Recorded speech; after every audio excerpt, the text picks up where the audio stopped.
চাংহাৰী পুলিচে এখন চুমু লৈ আহিছিলে পইচা ল'বৰ কাৰণে পইচা লৈছে গাড়ীবিলাকৰ পৰা এই গোপেশৰ চকত দৃশ্য গাড়ীৰ পৰা পইচা লৈ আছে ভাই আপছে পইচা মাংগা কিয়া 500 দিয়া কি নাই দিয়া লৈ লিয়া গতিকে মোৰ বিনা দুখত ইহঁতে পইচা লোৱা ভিডিঅ' মই মানে পুনৰ কৰিম বুলি ভয় খাই মোক দেখা পাই খেদিছে মোৰ এয়া দেউতাৰ গাঁৱৰ দৃশ্য মোৰ চকত গোপেশৰ চকত চাংহাৰী পুলিচে এখন চুমু লৈ আহিছিলে পইচা ল'বৰ কাৰণে পইচা লৈছে গাড়ীবিলাকৰ পৰা মই ক'ৰবাত টিউশ্যন কৰিব যাবৰ কাৰণে মই আহিছিলোঁ বাইকখন লৈ গতিকে মোক বাইকখন দেখা পাই ইহঁতে বাইকখনৰ কাষত চুমুখন ৰাখিছে গতিকে মোক খেদিছে ইহঁতে গতিকে মই বাইকখন ঘূৰাই কোনোমতে মানে বেগ দি মই ফাই গুচি আহিছোঁ এইটো গোপেশৰ চকত দৃশ্য এই গোপেশৰ চকত দৃশ্য গাড়ীৰ পৰা পইচা লৈ আছে ভাই আপছে পইচা মাংগা কিয়া कितने मांगा था हाँ 500 दिया कि नहीं दिया ले लिया 500 ले लिया 500 रुपये ले लिया 500 টকা লৈ লৈছে এখন গাড়ী গতিকে মই মানে আগতে এটা ভিডিঅ' এটা ফেচবুকত দিছিলোঁ ভিডিঅ' एक वीडियो मैंने फेसबुक में दिया था पैसा लिया हुआ वीडियो ये पुलिस का कुछ दिन पहले और मैं वीडियो दिखा देगा अभी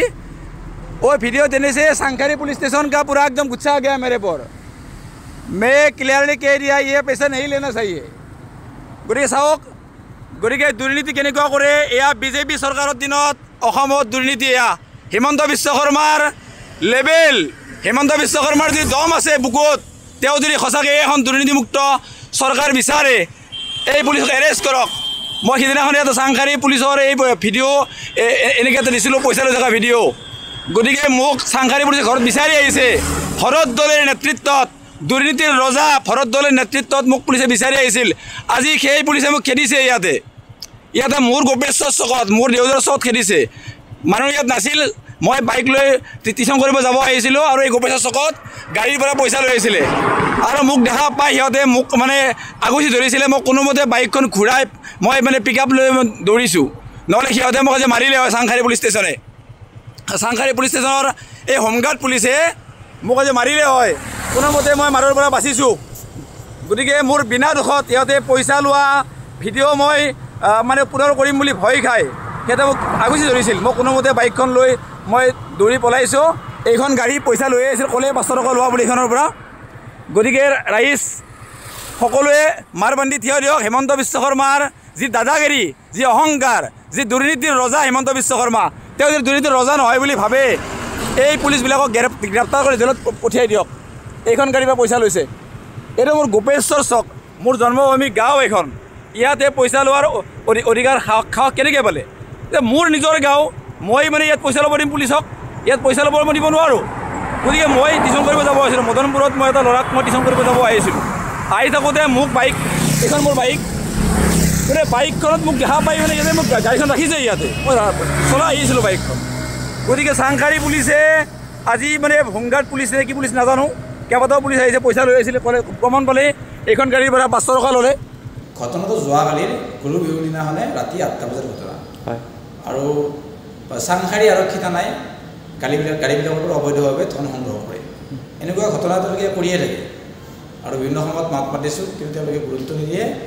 আৰু মোৰ উদাত্ত সত্যকণ্ঠ যুদ্ধ কৰাৰ কাৰণে বিভিন্ন ধৰণে তেওঁলোকে মানে শক্তি প্ৰয়োগ কৰে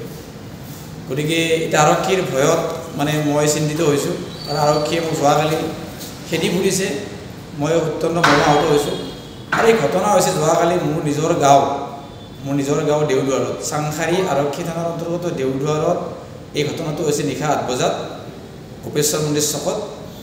তাত মই ৰাস্তাৰ সেইটো ফালৰ পৰা এইটো ফাললৈ যেতিয়া আহিলোঁ মই আহি অকণমানিমান আহিলোঁ আহি দেখা পালোঁ পুলিচৰ গাড়ী এখন মোকে মানে তেওঁলোকে ফাৰ্ষ্ট দেখা পাইছে মই দেখাই নাই তেওঁলোকে যে পইচা লৈ আছে তেতিয়া পইচা আগে গৈছিলোঁ মই কেতিয়াবা দেখা পাওঁ কিন্তু যোৱাকালি মই দেখা নাই তেওঁলোকে মোক দেখা পাই তেওঁলোকৰ গাড়ীখন আগদি থৈছে তাৰে পিছত মানে মই আৰু মোক তেওঁলোকে বহুত মানে দম দিছে জোতাৰে খচিম পিটিম এনেকৈ মই তেতিয়া প্ৰণৰ মনত মোৰ বুকুখন কঁপি উঠিছে তাৰপিছত মই কি কৰিলোঁ বাইকখন কিবা কৰি মই জোৰত পিক আপ দি মই গুচি গৈ হঠাতে ঘূৰাইছোঁ আগৰ ফালে গাড়ী আহি আছিল গাড়ী আহি থকাৰ কাৰণে তেওঁলোকে চুমুখন মানে মোক মানে আক্ৰমণ কৰিব নোৱাৰিলে চুমুখনেৰে তেওঁলোকৰ লক্ষ্য আছিল মোক মানে মাৰি পেলোৱা বা আধা মৰা কৰি পেলোৱা মই বেয়া হৈ গ'লোঁ বেয়া হৈ যোৱাৰ পিছত মানে য'ত মানুহ কিছু আছিল তাত সেইফালে গ'লোঁ মই তেতিয়া তেওঁলোকে নাহিল আগবাঢ়ি গ'ল আগবাঢ়ি যোৱাৰ পিছত মই ভিডিঅ' এটা কৰিছিলোঁ, মোৰ ভিডিঅ' কোনটো আছে। তাৰপিছত তেওঁলোকে এনেকৈ গুচি গ'ল। মই ভাবিছোঁ গুচি গ'ল আৰু নাহে আৰু, কিন্তু কিছু সময়ৰ পিছত তেওঁলোকে পুনৰ আহিল আৰু সেই সময়ত তেওঁলোকৰ এবচেঞ্চৰ সেই সময়খিনিত মই ভিডিঅ' কৰি আছিলোঁ। যিবিলাক গাড়ীৰ পৰা পইচা লৈ আছিল মই তাৰে এখন গাড়ীত ঘূৰিলোঁ, বোলে তেওঁলোকক পইচা সুধিছিল নেকি, হিন্দীতে সুধিছিলোঁ। তেওঁলোকে পইচা দিয়া বুলিয়ে কৈছে আৰু তেওঁলোকে যে পইচা 500 টকা দিছে সেই ভিডিঅ'টো মই কৰিছিলোঁ। আৰু যিখন গাড়ীয়ে 500 টকাটো দিছে সেই গাড়ীখনৰ নম্বৰ ভিডিঅ'টোত আছে আৰু ড্ৰাইভাৰ বা তেওঁলোকৰ কৰ্মকৰ্তাৰ হিন্দী মানুহৰ ছবি মোৰ লগত আছে ভিডিঅ'টোত। তেওঁলোকে ক্লিয়াৰলি কৰিছে 500 টকা মাংগা থা মানে দিয়ে দিয়া, সেইটো আছে। আৰু তেওঁলোকে পইচা এনেকৈ লৈয়ে থাকে। তাৰপিছত মানে তেওঁলোকে পুনৰ আহিল, মই গম পোৱা নাই, আহি মোৰ কাষত মানে গাড়ীখন খুন্দাও এনেকুৱা নামি আহিব ধৰিছে আৰু মোক মাৰিবৰ কাৰণে। পাৰিলে মোক বাইকত লগাই দিয়ে, মোৰ বাইকখন ষ্টাৰ্ট হৈ, তেতিয়া মানে মোৰ বাইকখন অন হৈ আছে চাবিটো, তেতিয়া মই পুতুককৈ ষ্টাৰ্ট কৰি মই বাইকখন সৰুবাই চলাই আহিছোঁ। তাৰপিছত মোৰতো পাছে পাছে খেদিছে তেওঁলোকে,